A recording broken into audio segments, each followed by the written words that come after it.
ఒక మనిషి పడిపోవడం అంటే ఆ మనిషి పడిపోవడం కాదు, ఆ కుటుంబం పడిపోవడం. ఎందుకు ఇలా చెప్తున్నాను అంటే, నాతో పాటు తిరిగే నా కొలీగ్ మార్నింగ్ అంతా వర్క్ చేస్తున్నాము, నవ్వుకుంటూ ఉన్నాము.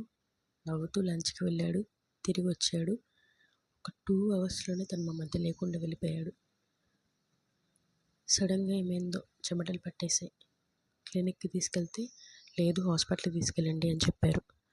తీసుకుని వెళ్తే అన్కాన్షియస్ అయిపోయాడు. సిపిఆర్ చేద్దాం, ఒక 99% ఛాన్స్ లేదు, 1% ఛాన్స్ అన్నారు. వెంటనే సిపిఆర్ చేశారు, కానీ పల్స్ అందుకోలేదు.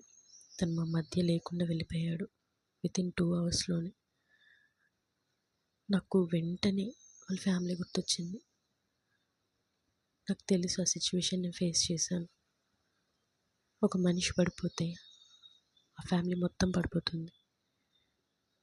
తనకి 2 పిల్లలు, ఒక వైఫ్, వాళ్ళ అమ్మ నాన్న. చూడలేకపోయాం, తట్టుకోలేకపోతున్నాం. రేపటి నుంచి ఇక తను మా మధ్య ఉండడు. ఏమిటో ఈ జీవితాలు అర్థం కావడం లేదు. వాళ్ళ ఫ్యామిలీకి ఆ దేవుడి నుంచి ఆశీస్సులు కావాలి.